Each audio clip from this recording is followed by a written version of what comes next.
Praise the Lord. Hallelujah. Shalom in Jesus name. प्रभु यीशु मसीह के नाम में आपको शांति मिले.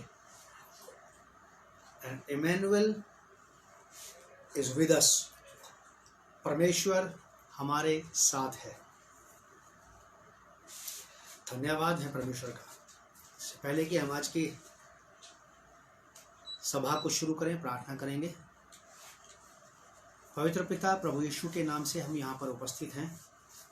धन्यवाद देते हैं पिता कि आपने हम सबों को अवसर दिया कि हम जहाँ भी हैं वहीं से अपनी अपनी जगहों से अपने घरों से ही एक साथ ऑनलाइन प्रेयर में शामिल हो सकते हैं. और चाहता हूँ प्यारे पिता, आज के वचन के माध्यम से आप अपने लोगों से बात करें. पवित्र आत्मा जी वचन को सही ढंग से खोल करके इन तक पहुँचाने में मेरी मदद करें, बल्कि आप मेरा इस्तेमाल करें. मैं अपने आप को आपके हैंड ओवर करता हूँ और चाहता हूँ पवित्र आत्मा जी कि मैं नहीं बल्कि आप लोगों से बातें करें, क्योंकि इनसे बात करना आप ही का भला रहेगा. आपका ही इनसे बात करना भला रहेगा. पवित्र आत्मा आप मदद करें, सहायता करें कि प्रभु यीशु मसीह की ये बातें हम तक सही ढंग से पहुँच सकें. यीशु मसीह नासरी के नाम से इस प्रार्थना को हम मांगते हैं. आमीन. एक बार फिर से आप सबको प्रभु यीशु मसीह के नाम में शालोम. Praise the Lord. मेरे साथ निकालिए आप gospel of Matthew chapter 26 verse from 36 to 42. गतसमनी में प्रार्थना. गतसमनी में प्रार्थना. और मैं प्रभु का धन्यवाद इस बात के लिए करता हूं कि ये बात कल तक मेरे माइंड में नहीं थी कि मैं आपको बताऊं. कल तक कुछ और बात थी, लेकिन आज सुबह जब मैं प्रार्थना कर रहा था तो मैं बिल्कुल प्रभु से ये करता कि मैं कुछ नहीं कर सकता हूं, तो प्रभु ने मुझे ये वाली बात बताने के लिए कहा कि मैं ये वाली बात लोगों के साथ शेयर करूं. फिर से एक बार मुझे ऐसा लग रहा है कि शायद हम लोग पिछले दिनों इसके ऊपर कुछ बात कर चुके हैं, लेकिन आज जो बात करेंगे वो पिछली वाली बात से फ़र्क बात होगी. कुछ बातें रिपीट हो सकती हैं, लेकिन बहुत सारी बातें नहीं होंगी रिपीट. मैं पढ़ रहा हूँ, आप लोग अपनी बाइबल में देखिए और वहाँ पढ़ते रहिए. गतसमनी में प्रार्थना. तब यीशु अपने चेलों के साथ गतसमनी नामक एक स्थान में आया और अपने चेलों से कहने लगा, यहीं बैठे रहना जब तक मैं वहां जाकर प्रार्थना करूं. वह पतरस और जब्दी के दोनों पुत्रों को साथ ले गया और उदास और व्याकुल होने लगा. तब उसने उनसे कहा, मेरा जी बहुत उदास है, यहां तक कि मेरा प्राण निकला जा रहा है. तुम यहीं ठहरो और मेरे साथ जागते रहो. फिर वह थोड़ा और आगे बढ़कर मुंह के बल गिरा और यह प्रार्थना की, हे मेरे पिता, यदि हो सके तो यह कटोरा मुझसे टल जाए. तो भी जैसा मैं चाहता हूं वैसा नहीं, परंतु जैसा तू चाहता है वैसा ही हो. फिर उसने चेलों के पास आकर उन्हें सोते पाया और पतरस से कहा, क्या तुम मेरे साथ एक घड़ी भी न जाग सके? जागते रहो और प्रार्थना करते रहो कि तुम परीक्षा में ना पड़ो. आत्मा तो तैयार है परंतु शरीर दुर्बल है. फिर उसने दूसरी बार जाकर यह प्रार्थना की, हे मेरे पिता, यदि यह मेरे पिए बिना नहीं हट सकता है तो तेरी इच्छा पूरी हो. फिर तीसरी बार. तो उसने आकर उन्हें फिर सोते पाया, क्योंकि उनकी आंखें नींद से भारी थी. उन्हें छोड़कर वह फिर चला गया और उन्हीं शब्दों में तीसरी बार प्रार्थना की. तब उसने चेलों के पास आकर उनसे कहा, अब सोते रहो और विश्राम करो. देखो घड़ी आ पहुंची है और मनुष्य का पुत्र पापियों के हाथ पकड़वाया जाता है. उठो चले, देखो और मेरा पकड़वाने वाला निकट आ पहुंचा है. वर्स 42. फिर से दूसरी बार जाकर प्रार्थना की. पहली बार प्रार्थना की, दूसरी बार प्रार्थना की, तीसरी बार प्रार्थना की. 3 बार प्रभु यीशु मसीह ने ऐसे ही किया, प्रार्थना की. कुछ बातें मैं आपको यहाँ पे बताना चाहता हूँ. गतसमनी एक जगह का नाम था, जैसा कि मत्ती के सुसमाचार के मुताबिक पद 36वीं आयत में 36 वर्ष में लिखा है कि तब यीशु अपने चेलों के साथ गतसमनी नामक स्थान में आया। उस जगह का नाम गतसमने था। ठीक वैसे ही जैसे आप और हम जहाँ जहाँ रहते हैं, हमारे एरियाज में, हमारे कॉलोनियों के, मोहल्लों के अलग अलग नाम हैं सबके। हम जहाँ रहते हैं इस कॉलोनी का नाम कुछ और है, जहाँ आप रहते हैं उस कॉलोनी का नाम कुछ और है, गांव का नाम कुछ और है, अलग अलग टाउन्स के नाम फर्क रहे सबके। इस जगह का नाम गतसमने था। Gethsemane according to gospel of Matthew, मती इसका जगह का इंट्रोडक्शन देता है एक जगह के नाम से। एक स्थान था गतसमने। मैं इसके बारे में विचार कर रहा था, सुबह भी मैं देख रहा था, तो ग्रीक भाषा में जो इसका अर्थ है, बाइबल में जितना ज़्यादा आप बाइबल पढ़ते जाएंगे उतना ज़्यादा आप और मैं समझते जाएंगे परमेश्वर के कामों को, प्रभु यीशु मसीह की बातों को। एक भी शब्द इस बाइबल का जल्दबाजी में नहीं लिखा गया है। ये हो सकता है कि जो इस बाइबल में लोग थे जिनका इस्तेमाल किया गया, हो सकता है कि वो कभी कभी जल्दबाजी में रहे हों परमेश्वर के साथ, लेकिन परमेश्वर कभी भी लोगों के साथ जल्दबाजी में नहीं रहा। एक भी बात परमेश्वर ने ऐसी ताव में आकर के नहीं बोली, ऐसे ही तैश में आकर के नहीं बोली। परमेश्वर ने ऐसे ही भाव आवेश होकर के कोई बात नहीं बोली। सारी बातें परमेश्वर ने अपने पूरे होश हवास में, परमेश्वर ने पूरी समझ और बूझ से बातें बोली हैं। तभी इस बाइबल के बारे में ऐसा लिखा कि इसमें लिखी गई एक एक मात्रा और बिंदु बिना पूरा हुए नहीं टलेगा। एक एक बात पूरी होगी। 2 सप्ताह पहले की बात है, शायद हम लोग हमारे घर में बैठे थे, मैं, मेरी पत्नी, बच्चे, हम लोग बातचीत कर रहे थे। ऐसी हम देख रहे थे, हम इस फिर वापस ये बात हमारे सामने रिपीट हुई कि बाइबल में एक भी बात वेस्ट नहीं जाएगी। समझने वाले लोग समझते हैं, जो लोग बाइबल को, सबके अपने अपने समझने के तरीके फर्क हैं। इसमें बहुत सारी बातें मिलती हैं लोगों को, और कोई भी बात जल्दबाजी में नहीं आई, कोई भी बात ऐसे ही बेमतलब बेफिजूल में नहीं हुई। आप और हम भी यहाँ पे बेफिजूल में नहीं बैठे हैं। आप किसी के पास जाते बेफिजूल नहीं जाते, कोई बात करने जाते हैं, कोई विचार विमर्श करने जाते हैं, कुछ लेने जाते हैं, कुछ देने जाते हैं, कोई बात होती है। गतसमनी में प्रभु यीशु मसीह क्यों प्रार्थना करने के लिए गए? यहां लिखा कि तब यीशु अपने चेलों के साथ गतसमनी नामक एक स्थान में आया। और 3 बार यीशु मसीह ने प्रार्थना क्यों की? बहुत पहले से मैं लोगों को, जो मेरे साथ के लोगों को कहता आ रहा हूं कि आप बाइबल पढ़ें, और जो लोग पढ़ सकते हैं, जो ज़्यादा एजुकेटेड हैं, छानबीन कर सकते हैं ग्रीक में, हिब्रू में, उनको करना चाहिए, क्योंकि एक एक बात जो पूरी होगी वो ज्यूश कल्चर के अनुसार ही पूरी होगी। मेमने का विवाह ज्यूश कल्चर के अनुसार ही होगा, उसकी रस्में जो होंगी।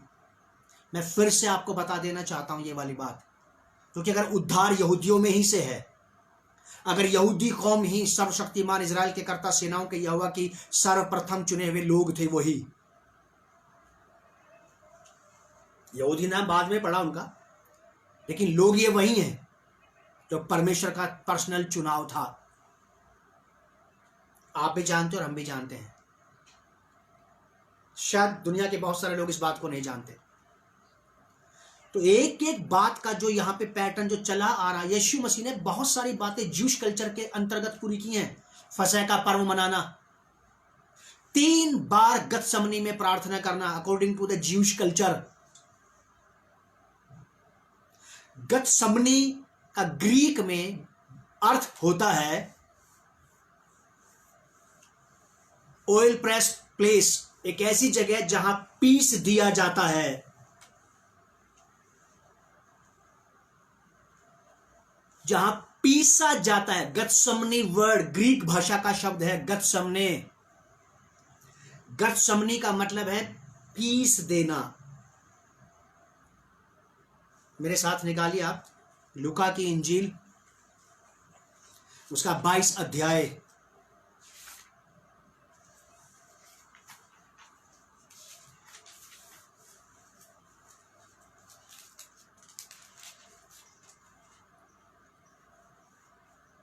प्रभु यीशु मसीह के बारे में 22 अध्याय इसकी 39वें पद से पढ़ रहा हूं मैं, ध्यान से सुनते रहिए आप। 39 verse, gospel of Luke chapter 22 verse from 39। जैतून के पहाड़ पर यीशु की प्रार्थना। सुनिए, तब वह बाहर निकलकर अपनी रीति के अनुसार जैतून के पहाड़ पर गया और चेले उसके पीछे हो लिए। चेले उसके पीछे हो लिए। उस जगह पहुंचकर उसने उनसे कहा, प्रार्थना करो कि तुम परीक्षा में ना पड़ो। प्रभु यीशु मसीह ने इन्हें प्रार्थना करने के लिए कहा कि अपने लिए प्रार्थना करो कि तुम परीक्षा में ना पड़ो। बेफिजूल की टेस्टिंग में, बेफिजूल की बात की परीक्षा में ना उलझ जाओ।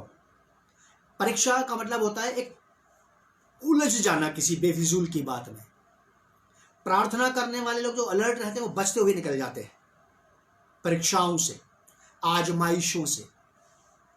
उस जगह पहुंचकर उसने उनसे कहा, प्रार्थना करो कि तुम परीक्षा में ना पड़ो। और वह आप उनसे अलग एक ढेला फेंकने की दूरी भर गया और घुटने टेक कर प्रार्थना करने लगा।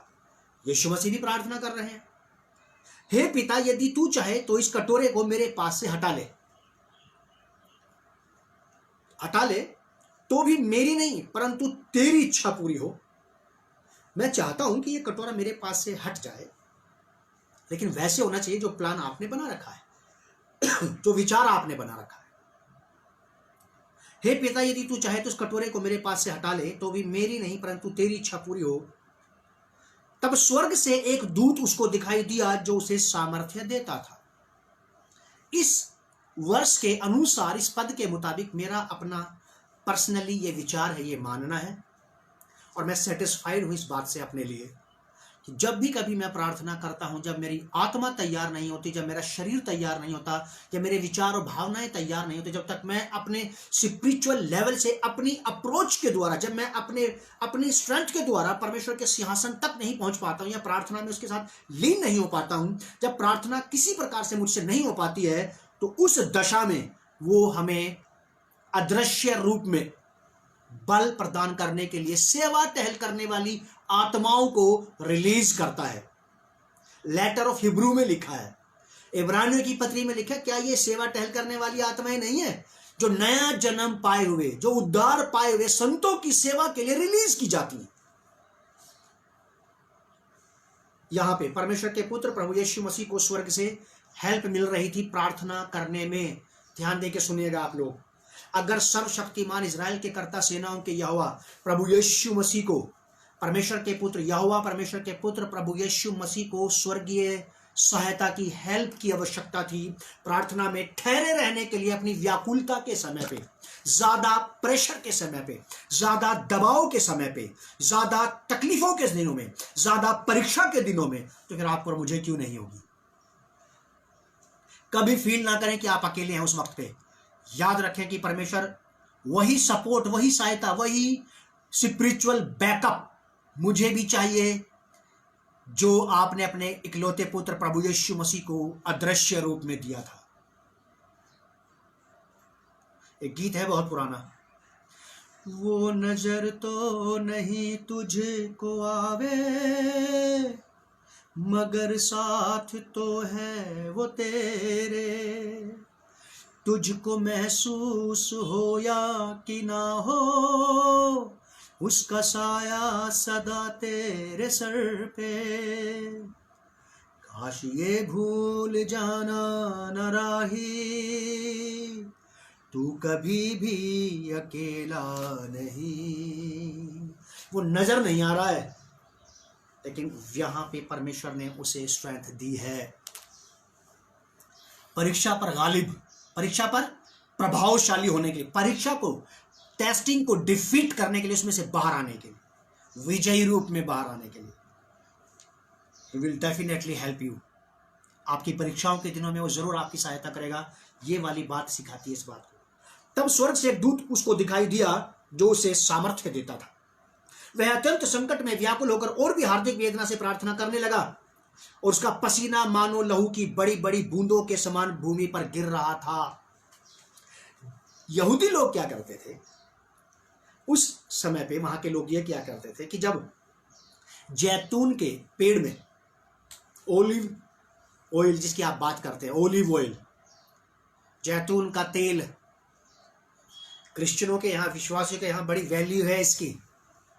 लोग इसे खाना पीना लगाना बिल्कुल पसंद करते हैं, और जो ऐसा करते हैं वो गलत नहीं करते, बिब्लिकल पैटर्न है ये। बीमारों पर भी तेल लगाना बिब्लिकल पैटर्न है। नेक्स्ट टाइम बताऊंगा ये वाली बात मैं।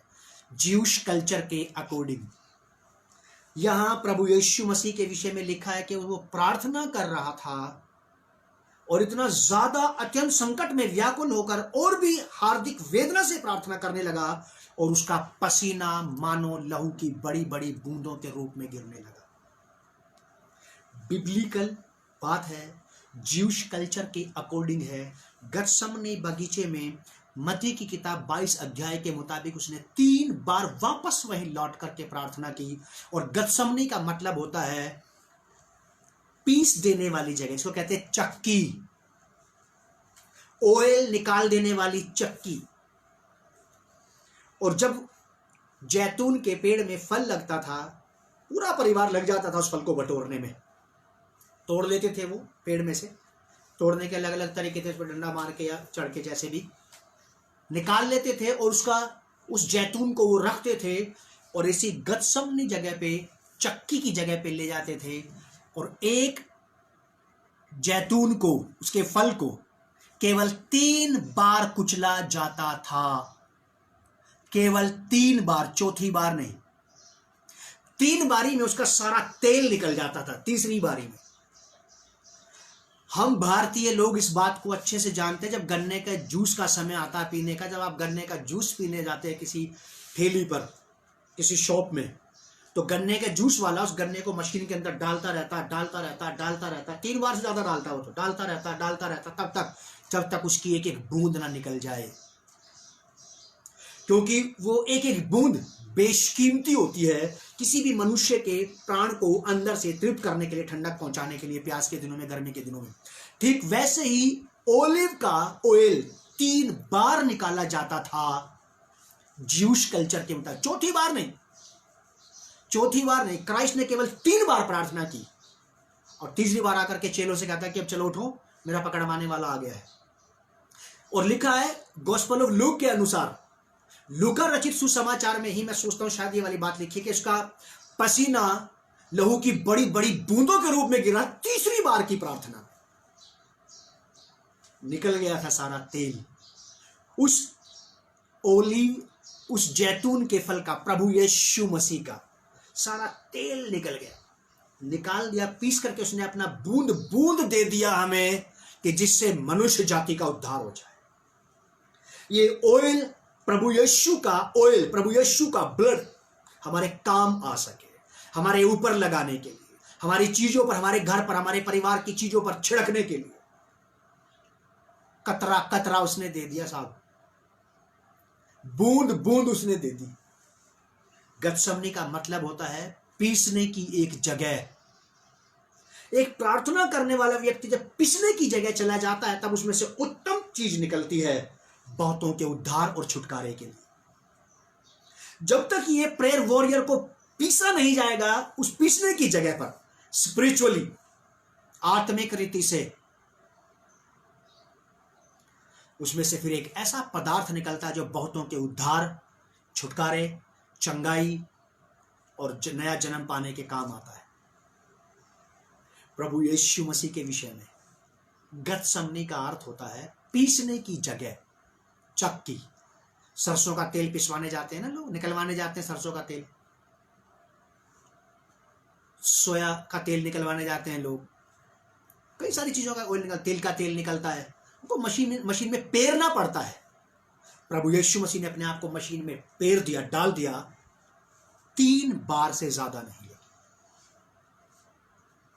और लिखा है गॉस्पेल ऑफ लूक में कि उसका पसीना लहू की बड़ी बड़ी बूंदों के रूप में गिरने लगा। उसका तेल निकल रहा था, वो ऑयल निकल रहा था जैतून के फल का। प्रियो, बेशकीमती बहुमूल्य है ये हमारे लिए। एक छोटी सी चीज अगर आप और मैं अपने घर में कमा के ले आए, उसका कीमत चुका के ले आए, तो बड़े रिस्पेक्टली, बड़े केयरफुली, बड़े आदर के साथ उसकी साफ सफाई करते हैं, उसकी देखभाल करते हैं, लोग रखते हैं उसे। क्या इसकी देखभाल करना जरूरी नहीं है? इसकी देखभाल करना भी सख्त जरूरी है। प्रार्थना करें, जागते रहो। मत्ती 26 अध्याय 41 से 42 पर, जागते रहो और प्रार्थना करते रहो कि तुम परीक्षा में ना पड़ो। आत्मा तो तैयार है परंतु शरीर दुर्बल है।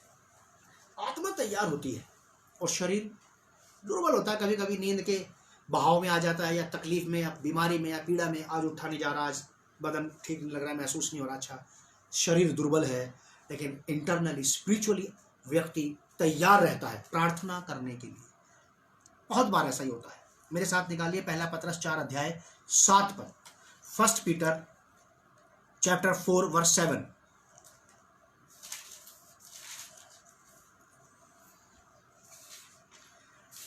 पतरस सिखा रहा है शिष्यों को, विश्वासियों को सिखा रहा है कि सब बातों का अंत तुरंत होने वाला है, इसलिए संयमी होकर, बी पेशेंस, संयमी होकर प्रार्थना के लिए सचेत रहो। Patience in spirit and aware in prayer. संयम के साथ, धीरज से, जल्दबाजी में नहीं कर पाएंगे आप। दौड़ते दौड़ते प्रार्थना कर दी, सटासट प्रार्थना करते हुए निकल गए, ऐसे नहीं। पतरस कहता है कि संयमी होकर, सब बातों का अंत तुरंत होने वाला है, संयमी होकर प्रार्थना में सचेत रहना। आपकी और मेरी आवश्यकता है ये आज। प्रभु कभी भी आ सकता है। कोई ये कह रहा होगा कि अभी नहीं आने वाला है, ठीक है, आपकी बात, अभी नहीं आने वाला है, लेकिन आएगा जरूर। किस मोड़ पर आएगा, कहाँ आएगा, कब आएगा, किन लोगों के साथ में होऊंगा, किन के साथ में नहीं होऊंगा। यदि ऐसा ही है तो मुझे 24 आवर्स हर एक के साथ तैयार रहना चाहिए। कहीं पे भी रहूं मैं, मेरी तैयारी होना चाहिए। 2 Corinthians चैप्टर 4 वर्स 16,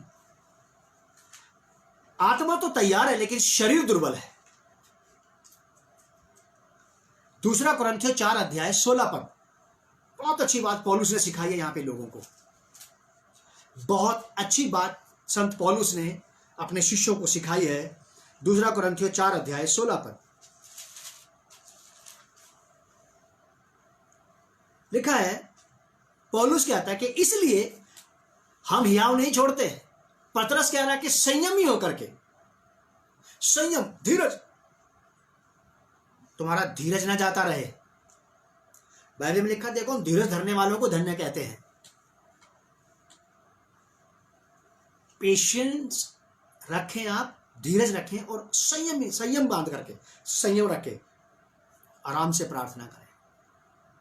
समय लगाकर, मन लगाकर, दिल लगाकर प्रभु के साथ संपर्क साध करके प्रार्थना करें। पहले आप संपर्क साधें, फिर प्रार्थना करें। इसलिए हम हियाव नहीं छोड़ते। पौलुस बहुत अच्छी बात कह रहा है यहाँ पे कि यद्यपि हमारा बाहरी मनुष्य तो नष्ट होता जाता है, बाहरी मनुष्य तो शरीर दुर्बल है, नष्ट होता जा रहा है। धीरे धीरे एज बढ़ने की वजह से हड्डियां और मांसपेशियां सिकुड़ती जा रही हैं। हमारा बाहरी स्ट्रक्चर तो डाउन होता जा रहा है, तो भी हमारा भीतरी मनुष्य तो, हमारी स्पिरिट, सोल दिन प्रतिदिन नया होता जाता है इन द प्रेयर, प्रार्थनाओं में। ऐसा लिखा है, जो जिसके साथ रहता है वो उसी के जैसा हो जाता है। और अगर आप प्रार्थनाओं में ज्यादा समय परमेश्वर के साथ बिता रहे हैं, प्रभु यीशु के साथ बिता रहे हैं, होली स्पिरिट के साथ समय बिता रहे हैं, तो किसके जैसे हो जाएंगे फिर आप? बाहरी मनुष्य तो मिटता जाएगा, याद रखना।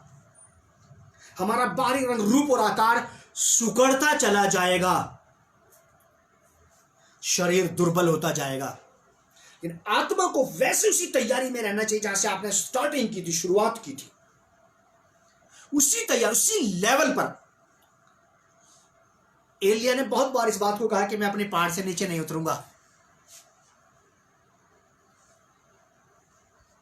एक बार आप एक लेवल पर आ गए, वहां से नीचे मत आइए, फिर चाहे कोई भी आपको नीचे लाने का प्रयास कर रहा हो। परिस्थितियां चाहे घर से पैदा हो या बाहर से पैदा हो। बहुत अच्छी लगती है मुझे ये वाली बात। पौलुस कहता है कि यद्यपि कि जबकि ऐसा है, ये स्वाभाविक बात है कि हमारा बाहरी मनुष्य तो नष्ट होता जाता है। जैसे बाइबल में लिखा है कि हम अंश अंश करके प्रभु यीशु मसीह में परिवर्तित होते जाते हैं, वैसे ही आप और मैं अंश अंश करके शारीरिक रीति से घटते जाते हैं। हमारा बाहरी मनुष्य तो नष्ट होता जाता है, तो भी हमारा भीतरी मनुष्य तब दिन प्रतिदिन नया होता जाता है। दिन प्रतिदिन नया होता जाता है। आत्मा तैयार है प्रियो, शरीर दुर्बल है, इसको रहने दो दुर्बल, कोई बात नहीं। आत्मा का हियाव न जाता रहे, आत्मा का हौसला न जाता रहे। आत्मिक रीति से मेरे अंदर वीकनेस नहीं आना चाहिए। बॉडी में अगर सिकनेस डिजीज हो जाए तो कोई बात नहीं, लेकिन स्पिरिट में नहीं लगना चाहिए वो। अगर आत्मा दुर्बल हो गया, निर्बल हो गया, तो फिर बल देने वाला कौन होगा? अगर शरीर दुर्बल हो जाता, निर्बल हो जाता, तो आपका इनर बीइंग, आपका सोल आपको हियाव बना करके बोलता है कि डर मत, हे मेरे प्राण तू क्यों गिरा जाता है, तू अंदर ही अंदर क्यों व्याकुल है? परमेश्वर पे भरोसा रख, वही मेरे मुख की चमक और मेरा प्रकाश। इसका मतलब वो ये कह रहा है, इनर बीइंग कह रहा है, अपने शरीर से कह रहा है कि तू घबरा मत, डर मत, कोई बात नहीं। क्यों गिरा जा रहा, क्यों चिंतित, परेशान, हताश, निराश है? परमेश्वर एक बार फिर से तेरे फेस को चमका देगा। एक बार फिर परमेश्वर के मुख का प्रकाश तेरे मुख पर चमकेगा। मान लीजिए आपका अंदर वाला व्यक्ति ही निर्बल हो गया, दुर्बल हो गया, तो वो किसको सलाह देगा? यीशु मसीह ने बहुत उत्तम बात कही है कि आत्मा तैयार है, शरीर दुर्बल है। आत्मा तैयार है, आपको और मुझे इसी की तैयारी में लगे रहना चाहिए और प्रयास करें आप और मैं कि प्रभु मुझ में से प्रार्थनाओं में मुझे पीसने की उस जगह तक लेकर के जा जहां से मुझ में से वो पदार्थ निकल सके जो बहुतों के उद्धार का कारण बन जाए। प्रभु मुझे बना उंडेला हुआ दाखरस और तोड़ी गई रोटी ले चल, मुझे उस लेवल पर पीसने की उस जगह तक मुझे लेकर के जा। गतसमनी में वो आया, उसने 3 ही बार प्रार्थना की बस, क्योंकि यहूदी 3 ही बार जैतून के फल को मशीन में, चक्की में पेरते थे, बस 3 बार, चौथी बार नहीं, ना 2 बार, तीसरी बार में उसका सारा ऑयल, उसकी सारी स्ट्रेंथ, सारी ताकत, जो कुछ उसके अंदर था वो सब निकल जाता था तीसरी बारी में, बाकी कुछ नहीं बचता था। और प्रभु यीशु मसीह ने सब कुछ यहीं पे दे दिया, जो कुछ स्वर्ग से ये लेकर के आया था, power, authority, sign, wonder, miracle, जो कुछ भी पावर, अथॉरिटी लेकर के आया था, सब कुछ उसने यहीं पे दे दिया, छोड़ दिया, सब कुछ यहीं पे दे करके गया। 3 बारी की प्रार्थना में जो उसका ब्लड निकला, वो आपके और मेरे लिए वो सारी चीजें दे रहा था, यहीं पर छोड़ रहा था, जो आपके और मेरे लिए अति आवश्यक है, जो हमारी भक्ति, जीवन और सेवकाई के लिए निहायत जरूरी चीजें हैं, वो प्रभु यीशु मसीह ने दी। उस जैतून के फल में से भी वो सब कुछ निकल गया, जो उसके अंदर पौष्टिकता थी, जो नरिशमेंट उसके अंदर था, जो स्ट्रेंथ उसके अंदर थी, जो एबिलिटीज उसके अंदर थी, वो सब यहां पर बाहर आ गई। किसके लिए? हम इस्तेमाल करने वालों के लिए। अब हम इस ऑयल का, प्रभु यीशु मसीह के ऑयल का इस्तेमाल करेंगे अपने सर्वांग व्यक्तित्व के लिए, जीवन के लिए, भक्ति के लिए और सेवकाई के लिए। परमेश्वर ने सब कुछ उसी में हमें दिया है। रोमन्स चैप्टर 8 वर्स 13, रोमियो की पत्री 8 अध्याय 13 पद। रोमन्स चैप्टर 8 वर्स 13, रोमियो की पत्री 8 अध्याय 13 पद लिखा है, क्योंकि यदि तुम शरीर के अनुसार दिन काटोगे तो मरोगे। मारे जाएंगे हम अगर शरीर के बहकावे में आए तो। लुट जाएंगे अगर शरीर के बिछाए हुए जाल में फंस गए तो। सुलेमान राजा नीति वचन की किताब में बहुत अच्छे ढंग से कहता है, क्या कहता है कि छाती पर हाथ रख के लेटे रहना, हाथ पे हाथ रख के लेटे रहना, एक और झपकी, थोड़ी देर और लेटे रहना, उठ जाऊंगा कर लूंगा प्रेयर, चर्च ही तो जाना, चले जाएंगे, हो जाएंगे तैयार, चर्च का टाइम तो 10 बजे का है, अभी तो 9 ही बजे हैं, 9:15 हुए, उठ जाऊंगा, भगदड़ में उठूंगा जल्दी जल्दी से, ना प्रेयर डिवोशन ठीक से कर पाऊंगा, ना ठीक एक्यूरेट टाइम पे मैं वहां पे पहुंच पाऊंगा। शरीर के कर्जदार, यदि तुम शरीर के अनुसार दिन काटोगे, क्योंकि यदि तुम शरीर के अनुसार दिन काटोगे तो मरोगे, यदि आत्मा से देह की क्रियाओं को मारोगे तो जीवित रहोगे। थोड़ी देर और लेटे रहना, तब तक तेरा कंगालपन, बटमार की नाई और तेरी गरीबी, चोर की नाई अचानक तुझ पर आ पड़ेगी और तुझे अचानक होश आएगा कि मैं तो कंगाल हो गया हूं स्पिरिचुअली, आत्मिक रीति से। आलसी, सुस्तीले, ढीले, लापरवाह लोग, ज्यादा नींद का सेवन करने वाले लोग स्पिरिचुअली रिच नहीं होते हैं, आत्मिक रीति से धनाढ्य नहीं होते हैं। और वर्ल्ड वाइड लेवल पे आत्मिक जगत, सांसारिक जगत में हमारे इस जीवन में भी यदि जो लोग ज्यादा रेस्ट करने वाले लोग हैं, ज्यादा धनाढ्य नहीं हो पाते हैं। धन कमाने वाले लोग तो दिनों रात एक कर देते हैं अपना।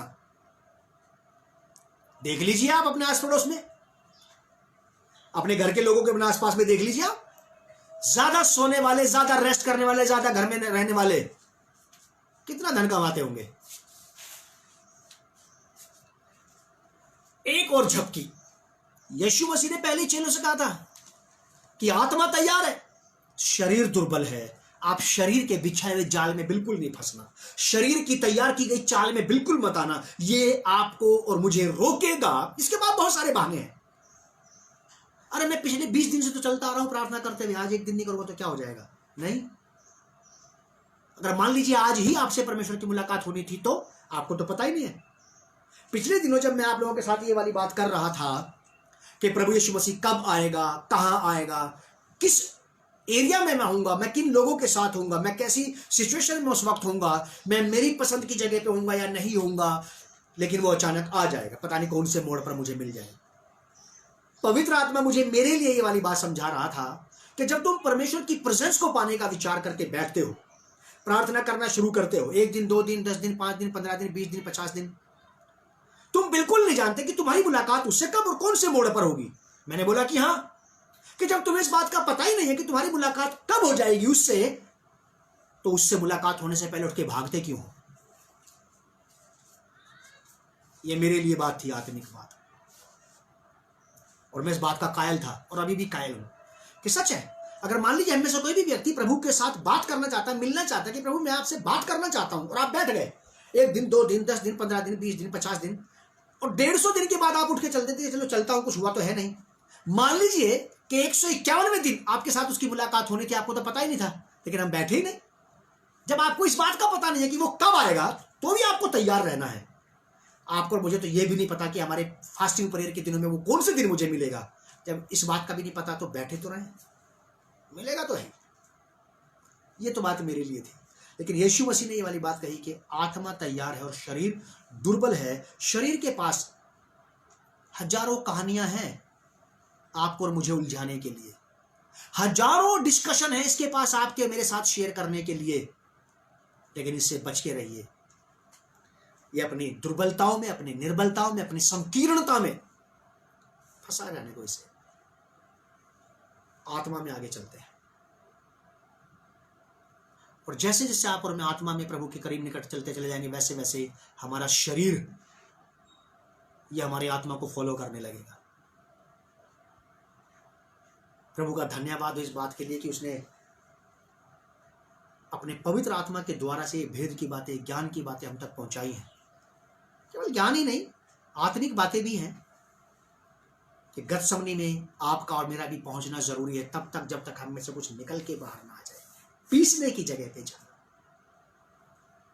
पीसने की जगह पे जाना। आत्मा तैयार है, शरीर दुर्बल है, कोई बात नहीं। चलते रहिए। हम शरीर के कर्जदार नहीं हैं कि इसके अनुसार दिन काटें। अगर काटेंगे तो मरेंगे साहब, मारे जाएंगे, लूट जाएंगे, लूट लिए जाएंगे हम। ये शरीर ऐसी ऐसी दास्तान, ऐसी ऐसी बातें बताएगा, ऐसी ऐसी जगह ले जाएगा जहां लूट जाएंगे। आत्मिक रीति से हमारे में कुछ भी नहीं रहेगा। जब हम प्रभु यीशु मसीह का सामना करेंगे, प्रभु यीशु मसीह से मिलेंगे, तो हम कंगाल होंगे इस वक्त स्पिरिचुअली। क्योंकि बाइबल में लिखा है कि अगर मनुष्य सारे संसार की धन संपत्ति को प्राप्त कर ले और अपने प्राण की हानि उठाए, अपने प्राण में, अपनी आत्मा में कंगाल हो जाए, गरीबी में, कंगाली में, वो सर्वशक्तिमान प्रभु यीशु मसीह से मिले तो क्या फायदा फिर? हो सकता है कि आपके पास संसारिक धन संपत्ति ना हो, लेकिन आप आत्मा में बड़े मजबूत, बड़े रिच है। बेहतरीन है ये बात। इसके बिना काम नहीं चलेगा। अगर हम सांसारिक रीति से कंगाल हैं, इसके बिना काम चल सकता है। आत्मिक रीति के से कंगाल हुए, कंगालीपन में हमारा काम बिल्कुल नहीं चलेगा। इसीलिए मैं ये कहना चाहता हूँ, दोहराना चाहता हूँ, गतसमने की जगह पे पहुंचने का प्रयास करें। और प्रभु यीशु मसीह ने 3 बार प्रार्थना की, सारा ऑयल निकल गया। काम आ रहा है आज हमारे। चलिए प्रभु से कहें कि प्रभु मुझे भी आत्मा में ऐसी जगह पे लेकर के चल के मुझ में से कुछ निकल सके जो बहुतों के उद्धार और छुटकारे के काम आ जाए। प्रभु यीशु मसीह के नाम से पिता मैं प्रार्थना करता हूँ देखने और सुनने वाले सब लोगों के लिए। मदद करें अपने पवित्र आत्मा के सहायता और सामर्थ्य के द्वारा से। पवित्र आत्मा जी, हमें से हर एक को आप शरीर की पकड़ से बाहर निकल के आत्मिक लेवल पे, आत्मिक रैलम में ऊपर उचले स्तर पर आने में मदद करें, सहायता करें। और हमें प्रार्थना की उस जगह पे पहुंचने में सहायता करें जहां हम में से एक ऐसा पदार्थ निकल सके जो बहुतों के उद्धार और छुटकारे के काम आए, प्रभु की महिमा के काम आ सके। हम विश्वास करते हैं, मानते हैं कि शरीर दुर्बल है, ये बहुत अड़चने पैदा करता है प्रार्थना करने में, उपवास करने में, लेकिन आत्मा तैयार है। हमारे अंदर एक ललक, एक जिज्ञासा, एक भूख और एक प्यास पैदा कर प्रभु प्रार्थनाओं में, आत्मिकता में बढ़ने की, वचन में बढ़ने की, प्रभु अपने आप को शरीर और संसार की बातों से अलग हटा करके सेपरेट करने की प्रभु जी एक जिज्ञासा पैदा कर, भीड़ से अलग निकलने का अनुग्रह दे प्रभु जी, ताकि एकांत में, गुप्त में आपके साथ रहा जा सके। शरीर दुर्बल है प्रभु, हम मानते हैं, आत्मा तैयार है।